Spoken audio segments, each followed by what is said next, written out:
மாதிரி pencil case. இதுக்குள்ள என்ன இருக்குது தெரியுமா? பாருங்க.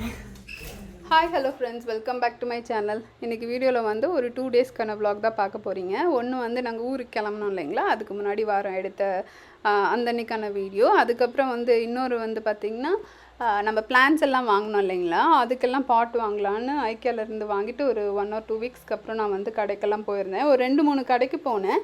ஸோ அதில் எது பெஸ்ட்டாக இருந்தது அப்படின்றத உங்களுக்கு கூட நான் ஷேர் பண்ணிக்கிறேன். ஸோ அது கடைசியாக ஷேர் பண்ணியிருக்கேன். இன்ட்ரெஸ்ட் இருந்தால் கண்டினியூ பண்ணி பாருங்கள். ஸோ ஊருக்கு கிளம்ப போகிறோன்னு லாஸ்ட் வீக்கெல்லாம் நான் ஒன்றுமே வாங்கவே இல்லை. வெஜிடபிள்ஸ் எல்லாம் இருக்கிற க்ராசரிஸே வந்து பார்த்திங்கன்னா கொஞ்சம் வச்சு அட்ஜஸ்ட் பண்ணேன். ஸோ அதுக்கப்புறம் ஃப்ரிட்ஜை ஒரு டைம் நம்ம க்ளீன் பண்ணி விட்டுட்டுனா என்னென்ன இருக்குதுன்னு பார்த்து க்ளீன் பண்ணிக்கலாம் அப்படின்ட்டு சைடில் சமைச்சிட்டே வந்து பார்த்திங்கன்னா ஃப்ரிட்ஜையும் சைடில் க்ளீன் பண்ணிகிட்ருக்கேன். சாட்டர்டே சண்டே வந்து பார்த்திங்கன்னா ஷாப்பிங் தான் பண்ணுவோம். அதனால் வெளியில் தான் சாப்பிட்டோம். ஸோ மீல்ஸ் தான் இப்போல்லாம் வந்து நாங்கள் வெளியில் சாப்பிட்டதுனாவே மோஸ்ட்லி வெஜிடேரியன் மீல்ஸ் தான் ப்ரிஃபர் பண்ணி சாப்பிட்றது. பிரியாணி எல்லாம் வெளியில் சாப்பிட்டு ரொம்ப நாள் ஆகுது. ஏன்னா ஒரு பிரியாணி வாங்கினா ஃபுல்லெல்லாம் சாப்பிட முடியாது. பாஸ்கர் வந்து மீல்ஸ் அந்த மாதிரி தான் ப்ரிஃபர் பண்ணுவார். அதனால சரி அந்த அன்னைக்கு பிரியாணி பண்ணி கொடுக்க சொல்லி கேட்டாங்க. என்கிட்ட மட்டன் வந்து ஆல்ரெடி நான் வாங்கியிருந்தேன். ஒரு 4-5 நாள் முன்னாடி வாங்கினது மீதி ரிமைனிங் இருந்தது. 1 டைம் வாங்கினேன்னா ஆல்மோஸ்ட் 2 டைம் நான் பண்ணுற மாதிரி இருக்கும். ஒரு 3/4 கிலோ அந்த மாதிரி இருக்கும். பட் அதுவே வந்து 2 டைம் எனக்கு வந்துடும். யூஸ்வலாக நான் இந்த மாதிரி இந்தியன் ஸ்டோரில் நம்ம ரெஃப்ரிஜிரேட்டட் செக்ஷனில் நம்ம வாங்கணும் அப்படின்னா 1 வீக்குள்ளே நான் யூஸ் பண்ண பார்ப்பேன். சப்போஸ் ஃப்ரோசன் நான் மோஸ்ட்லி மட்டன் சிக்கன் எல்லாம் ஃப்ரோசன் எடுக்க மாட்டேன். பட் ப்ரான் வந்து ஃப்ரோசன் எடுத்து யூஸ் பண்ணுவேன். அதுவுமே வாங்கினேன்னா ஒரு 2 வீக்ஸ்க்குள்ளே காலியாகிடும். அந்த டேட் வரைக்கெல்லாம் வச்சு யூஸ் பண்ணுற மாதிரி வராது. ஸோ லாஸ்ட் வீடியோவில் வந்து பார்த்திங்கன்னா மட்டன் அந்த கிரேவி ரெசிபி காமிச்சிருப்பேன். இந்த வீடியோவில் மட்டன் பிரியாணி செய்கிறது காமிக்கிறேன்னு நினைக்காதீங்க. அந்த வீடியோ எப்போ எடுத்த இந்த வீடியோக்கும் இந்த வீடியோக்கும் ஏகப்பட்ட கேப்பு. நான் எனக்கு திடீர்னு தோடும்போது நான் வீடியோ எடுக்க ஆரம்பிப்பேன். ஆனால் இப்போல்லாம் வந்து எப்போயுமே நான்வெஜ் செய்கிறதே வந்து அந்த அன்றைக்கே வீடியோ அமையுது. எனக்கு மட்டன் பிரியாணி இப்போ ஓரளவுக்கு நல்லா செய்ய வந்துடுச்சு. இந்த மட்டன் எல்லாம் வந்து பார்த்திங்கன்னா செம சாஃப்டாக வரும். இதுவும் வந்து நான் ஒரு நாள் எனக்கு ரெசிபி ஷேர் பண்ணனானே ஞாபகம் இல்லை. பட் ஃப்யூச்சரில் மேபி நான் உங்களுக்கு ஷேர் பண்ணி காமிக்கிறேன். லாஸ்ட் வீக் ஃபுல்லாகவே வந்து பார்த்திங்கன்னா சும்மா 1 பாட் ரெசிபி மாதிரி தான் செஞ்சேன். அன்றைக்குமே வந்து பிரியாணி, ரைத்தா அண்ட் எக்கு ஏதாவது ஒரு ஸ்வீட் செய்வேன். அன்னைக்குமே பருப்பு பாயசம் தான். நான் ஒரு 4 இது வச்சுருக்கேன். கேசரி, பருப்பு பாயசம், அவல் பாயசம், அந்த மாதிரி ஒரு 4 ஐட்டம் வச்சுருக்கேன். அதில் ஏதாவது ஒன்று நான் ரொம்ப ஃப்ரீக்வெண்ட்டாக செஞ்சுட்டே தான் இருப்பேன். வாரத்தில் ஒரு 4 நாளாச்சு பண்ணுவேன்னு வச்சுக்கோங்களேன். ஸோ அதனால தான் திரும்பவும் வந்து பருப்பு பாயசம் மேபி நான் காமிக்கிறதே காமிச்சு போர் அடிக்கிறேன்னான்னு தெரியல. எனக்கு ரெக்கார்ட் பண்ணும்போது அது தோணுச்சு. அந்த அன்றைக்கி பிரியாணி எல்லாம் வச்சுட்டு வந்து பார்த்திங்கன்னா குக் வித் கோமாளி ஸ்டார்ட் ஆகிடுச்சு இல்லைங்களா. ஸோ நாங்கள் இனிஷியலாக 1 or 2 வீக்ஸ் பார்க்க முடியல. ஸோ அதெல்லாம் சேர்த்து வச்சு நாங்கள் வந்து எங்களுக்கு எப்போ டைம் கிடைக்குதோ அந்த மாதிரி தான் பார்ப்போம். பார்த்துட்டு யூஸ்வலாக நான் வந்து ரெஸ்ட் எடுப்பேன் கொஞ்சம் மதிய டைம்லலாம் சாப்பிட்டேன் அப்படின்னா. அந்த அன்றைக்கி அது கூட நான் ரெஸ்ட் எடுக்கவே இல்லை. அந்த ஃப்ரிட்ஜ் வேலை கொஞ்சம் முடியாமல் இருந்தது. ஸோ அதெல்லாம் ஃபுல்லாக கையில் வாஷ் பண்ணுறதெல்லாம் வாஷ் பண்ணிவிட்டு வேணுன்றதை மட்டும் வந்து பார்த்திங்கன்னா அங்கே உள்ளே வச்சுட்டேன். ஆல்ரெடி டிஷ் வாஷர் போட்டிருந்தேன். ஸோ அதனால் அதுவும் முடிஞ்சிருந்தது. பார்த்திங்கன்னா காய் வந்து 1-2 தான் இருக்கும். பழம் கொஞ்சம் இருக்கும். அந்த முட்டைலாம் கூட வந்து பார்த்திங்கன்னா காலியாகிடுச்சு. முட்டை மட்டும் நாங்கள் அடிக்க சாப்பிட்றதுனால அது மட்டும் அதுக்கப்புறம் வாங்கினேன். வேறு எதுவுமே வந்து வாங்கலை. ஆனியன் டொமேட்டோலாம் வந்து 1-2 அந்த மாதிரி வாங்கி ஆல்மோஸ்ட் அந்த மாதிரி செஞ்சதுனால கடைசி டைமில் போகும்போது எனக்கு ஃப்ரிட்ஜ் க்ளீனிங்கெல்லாம் ரொம்ப டைமெல்லாம் எடுக்கலை. குவிக்காக க்ளீன் பண்ணி போயிட்டேன். அதே மாதிரி பேண்ட்ரி ஆல்மோஸ்ட் எல்லாமே நான் வந்து அரேஞ்ச் பண்ணி வச்சாச்சு. நான் உங்களுக்கு அங்கே போயிட்டு திரும்பவும் இந்தியா வந்துட்டு போயிட்ட பின்னாடி நான் உங்களுக்கு வீடியோ எடுத்து அனுப்புகிறேன். நான் ஆர்கனைசேஷன் எல்லாம் எடுக்கலான்னு நினச்சேன். ரொம்ப கடகடன்னு செஞ்சதுனால எனக்கு அதுக்கெல்லாம் டைம் இல்லை. டக்குன்னு நான் வந்து எல்லாத்தையும் ஆர்கனைஸ் பண்ணிட்டேன். ஸோ இந்த ஸ்டிக்கர்ஸ் வந்து பார்த்திங்கன்னா ரித்திகாவோட அந்த டாய் ரூமுக்கு நியூ எடிஷன். ரித்திகாவோட ரூமுன்னு நான் சொல்லக்கூடாது. ஏன்னா இதில் பாஸ்கரும் வந்து பார்த்திங்கன்னா அவரோட ஆஃபீஸ் டேபிளும் இருக்குது. இங்கே ரொம்ப கசகசன்னு இருக்குது அப்படின்ட்டு அவர் ஒர்க்கே பண்ண மாட்டேன்றாரு. அப்போ தான் வந்து எனக்கு தோணுச்சு மேபி அந்த ரக்கு ஒரு மாதிரி டார்க்காக இருக்கிறதுனால அவருக்கு ஒரு மாதிரி இருக்கும் அப்படின்னு சொல்லிட்டு நான் ஹாலுக்காக ஒரு ரக் வாங்கியிருந்தேன். பட் ஹாலில் போட முடியல. கார்பெட்டுன்றதுனால அது சாஃப்ட் ரக், வாஷபிள் ரக் ஒன்று வாங்கியிருந்தேன். ஸோ அதனால் அங்கே வந்து நாங்கள் காஃபி டேபிள் அடிக்கடிக்க நகர்த்துவோம் கீழே உட்காந்துட்டு சாப்பிட்றதுனால. இல்லை சம்டைம்ஸ் கீழே படுப்போமா, அது நகர்த்துறதுக்கு சுத்தமாக சரி வரல. இது ரிட்டர்ன் பண்ணுறதுக்காக எடுத்து வச்சுருந்தேன். அப்போ டக்குன்னு தோணுச்சு மேபி இது கொஞ்சம் லைட் கலராக இருந்துச்சுன்னா கொஞ்சம் ரூம் பார்க்குறதுக்கு நல்லாயிருக்கும் அப்படின்ட்டு போட்டு செட் பண்ணேன். அந்த வாரம் தான் க்ளீன் பண்ணுற ஐடியாவே இல்லை. சரி சும்மா ரொம்ப கலைஞ்சிருந்ததா, சரி இதுக்கு அது டக்குன்னு ஒரு இதுக்கு என்ன ஹார்ட்லி ஒரு 45 மினிட்ஸ் எடுத்துருக்கோன்னு வச்சுக்கோங்களேன். கடகடன் க்ளீன் பண்ணலாம் அப்படின்னு க்ளீன் பண்ணிட்டேன். எவ்வளோ தான் க்ளீன் பண்ணாலும் வந்து பார்த்திங்கன்னா இந்த ரூம் அப்படி தான் இருக்கும். நான் முடிஞ்ச அளவுக்கு ரித்திகாவே எடுத்து வைக்க சொல்லுவேன். அப்படி இல்லைன்னா வாரத்துக்கு ஒரு டைம் தான் நான் வந்து ஃபுல்லாக இந்த மாதிரி க்ளீன் பண்ணுறது. ஏன்னா டெய்லியுமே இதுக்கு தனியாக டைம் ஸ்பெண்ட் ஆகுது. நான் நினச்சேன் இப்படி டாய் ரூம்னு தனியாக செட் பண்ணிவிட்டா எல்லாம் ஈஸியாகிடும்னு நினச்சேன். பட் இல்லை, அவர் டெய்லி அங்கே ஒர்க் பண்ணுறதுனால ஒரு மாதிரி கசகசன்னு இருந்துச்சுன்னா கொஞ்சம் ஒர்க் பண்ணுறதுக்கு ப்ளசண்ட்டாக இல்லைன்ற மாதிரி ஃபீல் பண்ணார். இதை அடுக்கிட்டதுக்கப்புறம் ஆல்மோஸ்ட் டெய்லியும் வந்து உள்ளதாக ஒர்க் பண்ணார். ஒர்க் பண்ணுவார். அங்கே பெட் இருக்குது பாருங்கள், நான் மதிய டைம்லலாம் அவருக்கு படுக்கணும்னு தோணுச்சுன்னா அங்கே படுத்துக்குவார். இனி இதுக்கு ஒரு காட் வேறு வாங்கணும்னு சொல்லிட்டு இருக்காரு. ஸோ அதனால் தெரியல, போனால் தான் தெரியும் நான் காட் வாங்குவோமா இல்லையான்னு. ரித்திகா வந்து அவள் வந்து இந்த டாய் ரூமை வந்து உங்களுக்கு காமிக்கணும்னு சொன்னால், ஸோ அவள் பேசுகிற ஒரு சின்ன வீடியோ கிளிப்பிங்க இதோட ஆட் பண்ணியிருக்கேன். இதுதான் வந்து எனக்கு வந்து பர்த்டேக்கு கொடுத்தாங்க. இதுவும் வந்து நிறைய குஷியும் இருக்கு. அது மட்டும் இல்ல, அவங்க அம்மா கிளீன் பண்ணிருக்காங்களோ தான்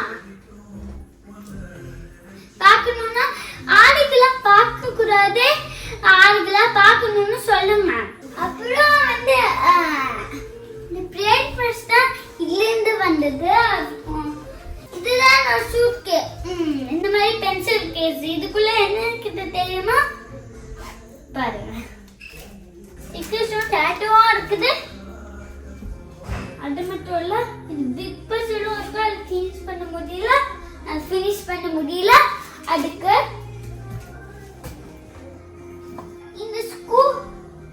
இந்த ஸ்கூட்டர் அங்க இருக்குது. உங்களுக்கு சரிதான் தெரியாது, தெரியல. அங்க இருக்குது. என்னோட பர்த்டேக்கு வந்தது. இந்த சேர் தான் மேக் பண்ணோம். சேர் இருக்குதானே, இந்த சேர் மேக் பண்ணும். இந்த மாதிரி சும்மா வந்ததில்ல, மேக் பண்ணும். இந்த மாதிரி அதனால தேங்க்யூ சொல்லுங்க. தேங்க்யூ தான் அம்மா கிட்ட சொல்லுங்க. என்னோட அம்மா கிட்ட தேவி உங்க ஆளுக்கு தெரியுமா? தேவின்னு அவங்க உங்களோட பேரு. அப்புறம் வந்து இந்த ஐஸ்கிரீம் தான் மேக் பண்ண பாருங்க. இது என்னோட பர்த்டேக்கு வந்தது. இதுதான் பிக்கி பேங்க். அவ்வளவுதான் இந்த வீடியோ. பாய்.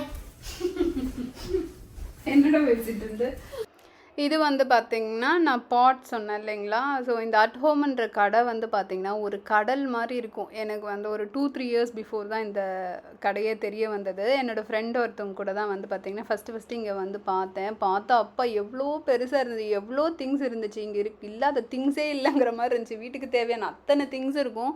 அதுவும் கிளியரன்ஸ் டைமெல்லாம் வந்தோம் அப்படின்னா செமையாக அள்ளிட்டு போகலாம். பட் இது கொஞ்சம் தூரம், எங்களுக்கு ஆல்மோஸ்ட் ஒரு 30 மினிட்ஸ் அந்த மாதிரி ட்ராவல் ஆகும்னு வச்சுக்கோங்களேன். அதனால் நான் அடிக்கடிக்கெல்லாம் வந்ததில்லை. இங்கே வந்து நான் இப்போ சும்மா தேர்ஸ்டே முடிஞ்சால் வந்து பார்த்திங்கன்னா கோவில் வர்றது.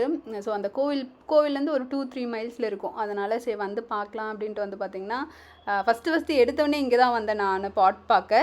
இதுக்கு முன்னாடி நான் வந்து ஹோம் டிப்போவில் மட்டும் பாட் பார்த்துருந்தேன். ஆனால் அங்கே வந்து ஒன்றும் பெருசாக வந்து நல்லா இல்லை. ஹெச்இபி அப்படின்னு ஒரு லோக்கல் ஸ்டோர் இருக்குது. அந்த ஸ்டோரில் இருந்துச்சு. பட் நான் டெரக்கோட்டா அப்படி சொல்லுவாங்கள்ல, அந்த இதில் மட்டும் இருந்தது. பட் நான் 2-3 ஹெச்இபியில் பார்த்தேன். எனக்கு தேவையான சைஸ் வந்து அங்கே இல்லை உடஞ்சிருந்தது. அது கொஞ்சம் ஓரளவுக்கு டீசென்ட் ப்ரைஸ் இருந்துச்சு. ஆனால் நான் சொல்கிறேன், ஆக்சுவலாக செடியோட பாட் ரொம்ப காஸ்ட்லியாக இருக்குது. ஸோ நம்ம செடி வாங்கும்போதே பாட்டோடு வந்துச்சுன்னா அதை வாங்கிக்கலாம். அது எவ்வளோ பெட்டர் ப்ரைஸ் வந்து பொறுத்த வரைக்கும் நான் சொல்லுவேன். இங்கே வந்து பார்த்திங்கன்னா இன்டோர் பாட், அவுட்டோர் பாட்னு எத்தனை பாட் பாருங்கள், எவ்வளோ கலெக்ஷன்ஸ். நான் இத்தனைக்கும் வந்து எல்லாமெல்லாம் எடுக்க முடியல. நான் சும்மா உங்களுக்கு ஒரு சிலதை மட்டும் காமிக்கலாம் அப்படின்ற மாதிரி எடுத்தேன். ப்ரைஸ் வந்து பார்த்திங்கன்னா ரீசனபிளாக இருந்தது. எப்படின்னா ஒரு சிலது வந்து எனக்கு கொஞ்சம் இந்த இன்டோர் பிளான்ட் வைக்கிறதுக்கு அந்த குட்டி பாட்டெல்லாம் இந்த செக்ஷன் எல்லாம் ஓரளவுக்கு டீசெண்டாக இருந்தது ப்ரைஸ் எல்லாம். பட் இதுக்கு முன்னாடி காமிச்சதெல்லாம் வெறும் பிளாஸ்டிக் எல்லாமே வந்து பார்த்திங்கன்னா பயங்கர காஸ்ட்லியாக இருந்தது. இதில் எவ்வளோ டிசைன்ஸுன்றீங்க.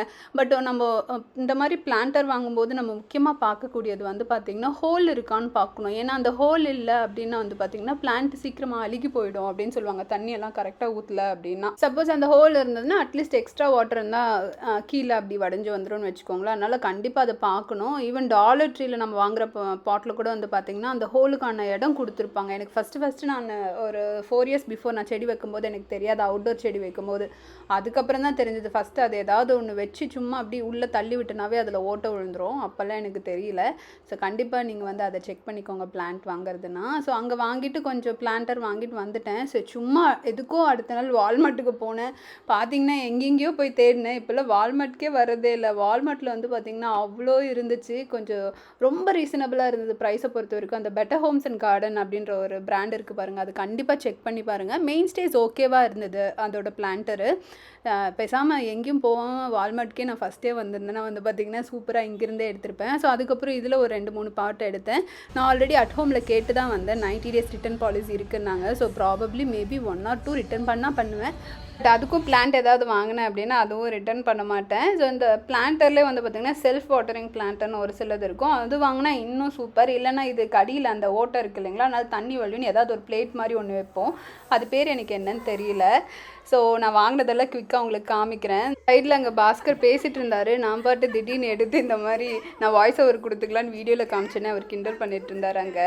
ஸோ இது வந்து பார்த்திங்கன்னா பிளான்ட்டுக்கு தண்ணி ஊற்றுறதுக்கான அந்த இது வாங்கினேன். இது டாலர் ட்ரீலேயும் இருக்கும். ஆனால் இந்த மாதிரி அந்த ஒரு மாதிரி இருக்குது இல்லைங்களா, அந்த ஹூக் மாதிரி அந்த மாதிரி எனக்கு கிடைக்கவே இல்லை.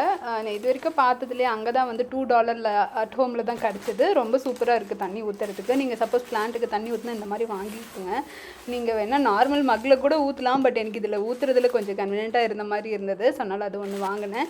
அதே மாதிரி அட் ஹோமில் சூப்பராக பேக் பண்ணி கொடுத்துருந்தாங்க. ஸோ இந்த பேப்பரெல்லாம் இருக்குது இல்லைங்களா, இதெல்லாம் நான் சேவ் பண்ணி வச்சுக்கிட்டேன். சேவ் பண்ணி வச்சுட்டு நம்ம ஊருக்கு ஏதாவது எடுத்துகிட்டு வர்றதுன்னா அது அந்த பபிள் ட்ராப் பண்ணுறதுக்காக அந்த மாதிரி நிறைய யூஸ் பண்ணிக்கிட்டேன். ஸோ சும்மா அதோட ப்ரைஸ் எல்லாம் உங்களுக்கு காமிச்சிருக்கேன். இது முக்கியமாக வந்து அந்த ஆந்த்ரியம் பிளான்ட்டுக்கு வந்து அந்த கோல்டன் கீழே இருந்துச்சுன்னா நல்லாயிருக்கும் அப்படின்னு நினச்சி அதை வாங்கினேன். ஸோ இதுதான் வந்து பார்த்திங்கன்னா அந்த செல்ஃப் வாட்டரிங் சொன்னேன் இல்லைங்களா. ஸோ இது பர்சனலாக வந்து செல்ஃப் வாட்டரிங் அந்த பாட்டர். எனக்கு நிறைய வந்து ஏன்னு தெரியல, எனக்கு ஒயிட்டு தான் வந்து நிறைய அட்ராக்டிவாக இருந்த மாதிரி ஃபீல் ஆச்சு. இது எனக்கு ரொம்ப பிடிச்சது. நான் எடுக்கும்போது இதில் போத்தோஸ் தான் வைக்கணும் அப்படின்னு நினச்சிட்டே எடுத்தேன். இது எல்லாமே அந்த $10 ரேஞ்சு. இது ஓகேவாக தான் பிடிச்சிச்சு. பட் என்கிட்ட வந்து பீஸ் லில்லி ஒரு பெரிய பிளான்ட் இருக்குது, அதுக்கு பெரிய பாட் வேணும். எனக்கு ரொம்பவும் ப்ரைஸியாக போக பிடிக்கல. ஸோ அதனால் சரி இது ஓகே. ஆனால் பாஸ்கர் இது நல்லாயிருக்கு பிடிச்சிருக்குன்னு சொன்னார். இதுதான் ரிட்டன் பண்ணலான்னு யோசிச்சுட்டு இருந்தேன். பட் அவர் பிடிச்சிருக்குன்னு சொல்லியிருக்காரு. ஸோ தெரியல, பார்க்கலாம், வைக்கிறதுனால வச்சுக்கலாம். ஸோ அடுத்த நாள் நான் வால்மார்ட் வாங்கினது வந்து பார்த்திங்கன்னா இதெல்லாம் இந்த பேக்கேஜ் எல்லாம் நானாக பண்ணது.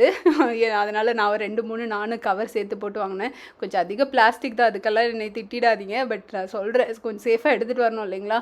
இந்த இது எனக்கு பார்த்தவொடனே பிடிச்சிருச்சு. இதை வாங்கும்போதே ஜிஜி பிளான்ட் தான் இதில் வைக்கணும்னு நினச்சி வாங்கினேன்.